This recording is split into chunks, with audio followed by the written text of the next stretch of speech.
All right, everyone, it's your boy Fernie here with another news of the day, this time for May 27th. Still having a lot of fun with these, just being able to share random news that I find online through the Google News website. So I thought I would do another one here for today, May 27th. Just pick some random articles that I find online and then be able to showcase them here. So without further ado, let's go ahead and let's start the first article here. Let me go ahead and I'll present it.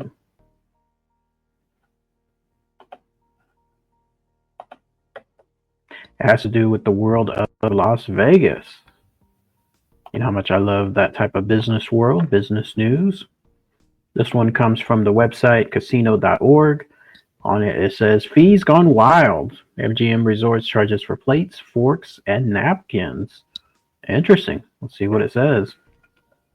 May have heard about or personally experienced Las Vegas doing its best to nickel and dime everyone into submission. Well, MGM Resorts is a market leader. They brought paid parking to Las Vegas casinos, and pretty much when that happened, it pretty much went everywhere. But the reason a casino company is charging guests ordering room service for the privilege of eating off of plates, using silverware, and drinking from glasses. Wow. MGM refers to these luxuries as classic service. Guests are dinged $25 operation charge for what used to be free. Room service customers can opt for takeout service, where it's delivered in boxes with plastic lids. Oh, wow. There's seemingly endless supply of ridiculous and irksome fees at Las Vegas casinos. We've been sharing such fees over the last dozen years or so. At this point, it's fatigue. Uh, Food rarely exists in a vacuum. We need a way to transport or organize, consume it. It's all part of it. Oh, wow. It looks like they have a showcase here from the Bellagio menu. In-room dining, takeout service, the light and convenience of our takeout service, on-the-go dining, $10 operation charge, or classic service, silverware and glassware, meals delivered with care, $25. Oh, so that's where it's coming from. Nobody's surprised that room service is more expensive than regular food. French toast is $25. Fried rice, $27. Wow. And it doesn't include taxes and tip, but it is delivered with care. Oh, that's a picture of the containers. So I'm guessing you get to keep those containers afterwards. As visitation is declined in Las Vegas, there's a lot of speculation around why. This, friends, could be a big part of that. People are visiting, but they're cutting down on their treat frequency. When they're here, they're hitting Walgreens and CVS for liquor before heading to casino. Yes, pre-gaming is tacky, but the average casino visitor can't bear the gouging anymore. 26 is the new 6. Wow. Lots of things to talk about here. Number one, I don't really use too much room service there in Las Vegas whenever I stay. The only time I really use it is a very rare occasion where I'm giving like food credit. And then if I'm really, really lazy, then I just order it as room service. Otherwise, I eat the food credit at the restaurants that are there. So it's been a while, but this type of stuff would definitely not have me do any type of orders because you're paying $25 for anything involving plates, silverware, and then you're paying $10 for plastic lids. You get to keep those lids, is what it looks like, I think. I don't know if you have to give it back afterwards. Doesn't say anything there. Doesn't say anything for or against it. But then that's still $10. Yeah, I'm not doing room service at all.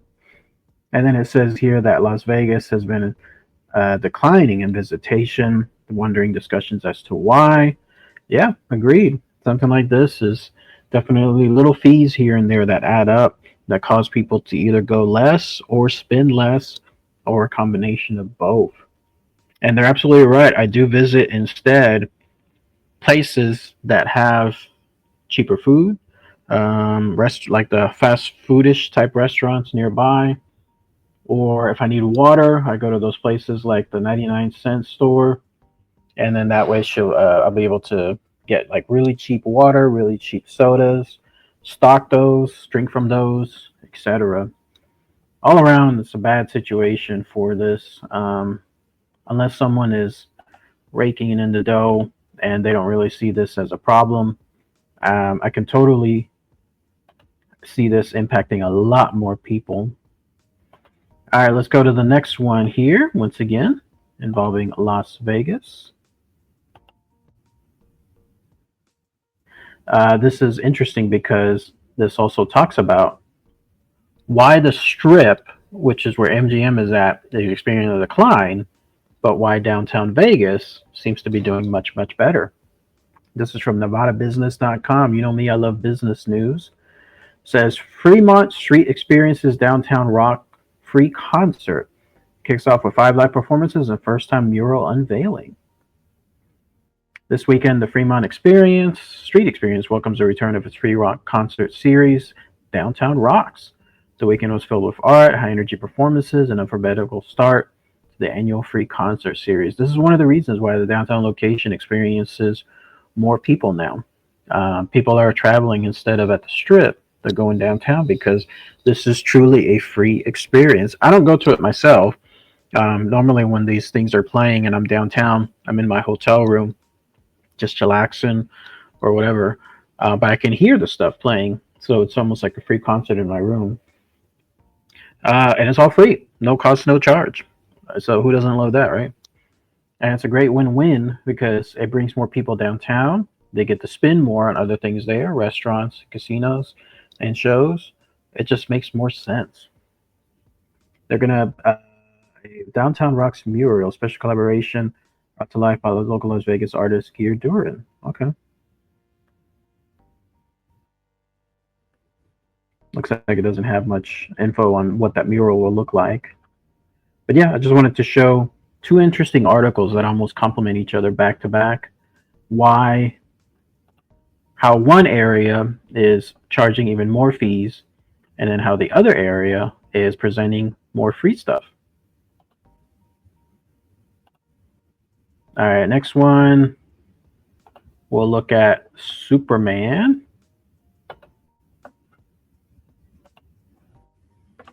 Oh, what's this? Comicmovie.com. Enjoy users as users disable ad blocker. I would, but man, some of these places just absolutely just bombard with ads. So this is from comicmovie.com. Superman. First look at McFarlane Toys, Ultraman, and Baby Joey. Deluxe theatrical edition action figures revealed. So apparently it's this guy, this mysterious guy that's right here. There's a lot of rumors that who he could be. So let's see what it says. Maybe there's some spoilers, so everyone watch out. McFarlane Toys has revealed 3 or more of its Superman tie-in figures, this time based on a likeness of Lex Luthor, Baby Joey, and the mysterious Ultraman. There's persistent rumors that the Man of Steel will face off against Ultraman in DC reboots, but director James Gunn appeared to debunk the reports, though he chose his words carefully, noting that the movie only had one main villain. Until a mysterious Max character with a big U on his chest was spotted in set photos. I thought it was kind of a given that it was going to be Ultraman. Like, what else could it be with the big U there? In the comics, Ultraman is an evil Earth 3 counterpart of Superman, but there's a good chance his origin will be altered for the movie. That sounds true. But I've heard that Luthor will engineer a clone of his arch nemesis who may or may not become more Bizarro-like or even a parasite. Wow. So we'll see maybe 1 or 2 versions of this villain in one. Interestingly, Ultraman's costume looks dark gray in the movie, but the toys would seem to be purple. So there it is, Ultraman 7-inch scale action figure. I don't really collect too much toys, but those of you that are big toy fans, especially of superhero movies, that's it.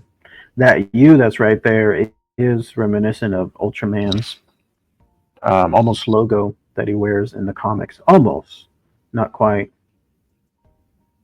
To me, it looks more like Doomsday. Whenever Doomsday first appeared with the goggles and the concealing suit. Baby Joey, based on character's appearance in the upcoming Superman feature. I have no idea who Baby Joey is. Never heard of him within comic books. I don't know if it's a creation for the movie or if it really was in the comics and I just don't know about it. And there's Lex Luthor himself in what looks like a purplish suit. McFarlane Toys always does good toys. And then there's a trailer. All right, so interesting stuff. We'll see what happens with the reveal of Ultraman later on. If it's going to be truly what the article says, or if it's going to be something completely different. Next one is again from Las Vegas. This one is from travelweekly.com. Las Vegas Street Buffet. Is it time to stick to a fork in it? I picked this one because, number one, the Luxor buffet did close down on March 30th, as it says. But it seems more and more are going down as well. I haven't been to a buffet in a long time. Kind of like with room service. If I have enough free food credit, then I might try it. But they're just so expensive. Even when they're free with my food credit, I'd much rather have that credit stretch out further because it adds up. It adds up quick. Last time I did one was a couple of years back, and it was for breakfast there at the Luxor. It was I liked it. At least I got to eat a bunch of eggs and bacon, butter toast, so that was good. Changing consumer tastes, mounting costs, pandemic, drastically reducing attraction that was once ambiguous. Fixed price, self-serve, all-you-can-eat meals. Yep. It's so easy though. The reason why they've gone down in attendance is because they've gone up in costs. The latest one is like, I don't know, like $30 minimum to get in. Who's gonna pay that? The Bacchanal buffet at Caesars remains the gold standard. More than 250 menu items. That's the thing though. Like I'm not gonna eat 250 items. It's gotta have value. No doubt about it. The wildest variety, smoothing running operations. MGM Grand, Circus, and Excalibur, limited hours, also still offer buffets. That's true. The buffets, if they're still there, are now much more shorter hours than before. Buffets attracted those who were on a budget, keyword budget, because they were really cheap and wanted something quick. Buffets are part of the Vegas lore. There's something about filling your tray all the way to the top and then walking back to your table with no concern over whether you're going to finish it all. True. They got so popular that the competition to create the super buffet or the most luxurious buffet got so high, they were no longer inexpensive and they were no longer quick. See, who did that? That's not good. If there was a market for it, great. Let the people that want to pay more, but the people that want to pay less and get things quicker, that would have been better if it stayed. Mancini says he doubts the number of buffets is going to rebound. Rather, that's what's going to come in and replace the food hall. Vegas is going to evolve. It's always going to give people what they want. As long as people have a buffet on their mind, they're going to have people at the casinos. All right. A few tips for eating buffets. Guests should be aware of any time limits, often 90 minutes to 2 hours. Who stays there for 90 minutes? I'm barely there 30 minutes, and that's stretching it. Guests must always get a fresh plate. That's a given. Guests are always expected to tip the attendants. That is true. Guests are discouraged from taking food out. That is true. There are no to-go boxes. That is true. Guests can find more value by seeking the proteins and so on. The best thing I liked about the buffet when I did get lunch or something was the meat straight from the grill. You could get it, whatever they had there, some steak or something, like straight from the grill. And then it's sizzling. You put it on a plate and it tastes so good. But as always, these things got just more expensive. And then when that happens, I was seeking else, like most other Las Vegas tourists. When I'm there, I'm now seeking not fast food, but fast food, if that makes sense. Food that's served quickly and is good at those sit down restaurants that I'm in and out pretty quickly. That's the stuff that I seek. All right, next one. Last Las Vegas news.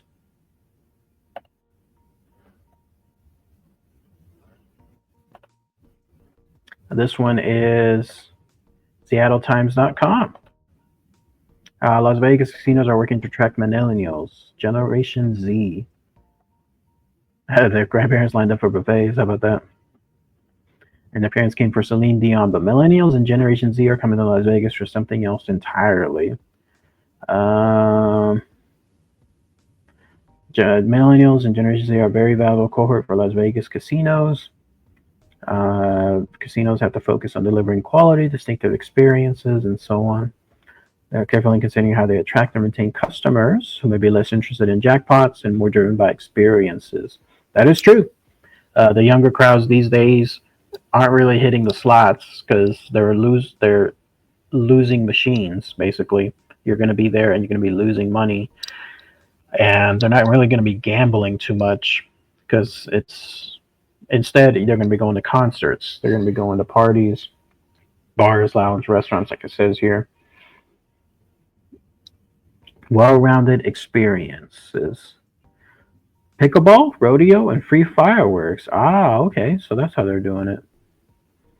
Mixing in other stuff besides game, but stuff that's still entertaining. These generations are all drawn to cities' diverse wellness and culinary offerings. They're spending less on gambling. Millennials spent an average of $768 gambling, $637 on food, $63 on shows, $47 sightseeing. Generation Z spent $575 in the casino, $541 eating and drinking, $94 in concerts, and $62 sightseeing. Right there, there's the math. There's the data that showcases that they're spending less in casinos, spending a little bit less on eating and drinking, but spending more on those experiences.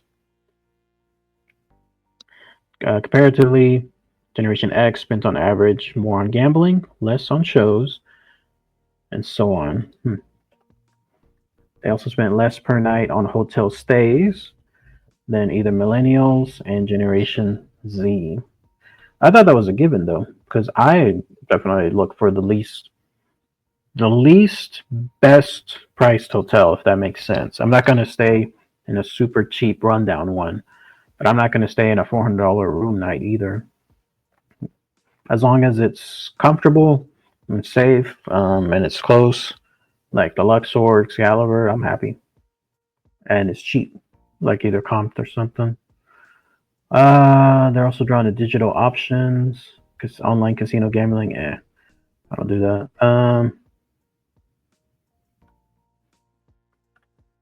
Okay, so that's how they're doing it. Experiences and more focus on other items outside of casinos. Basically, what was just mentioned. Last article. I'll do this one about an interesting bit of business news. Who knew? This is from, businesswire.com. AMC Entertainment says Memorial Day holiday weekend records. And a time when people are thinking that people are not going to the theaters, look at that. Apparently records are being set. I don't go to theaters. Like, I have no idea where this money is coming from. Somebody's going out there. It's not me. But it says here, AMC Entertainment, largest theatrical exhibitor, today announced a record-breaking Memorial Day holiday weekend performance. 7 million moviegoers visited AMC. Wow. Imagine if even half of them got food there. AMC's 5-day performance, which includes admission, revenue plus food and beverage, ranks as the company's third best 5-day period in more than a decade.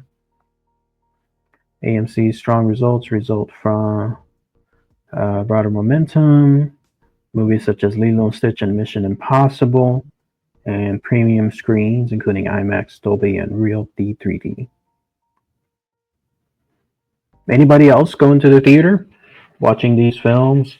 It takes a lot for me to go to the theater now. I won't lie. It's too much money, and then the risk of somebody ruining it there that is just being just a jerk on their phone talking, etc. I don't know. I'd much rather watch something at home, but it's got its fans. Actually, let me share one last article for you Nintendo fans.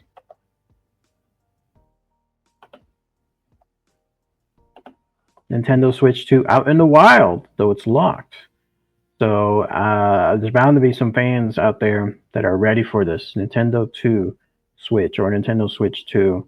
I don't have any of them. Again, as I mentioned, I'm not a gamer, but it looks like it's coming out ahead of the launch on June 5th. Wow.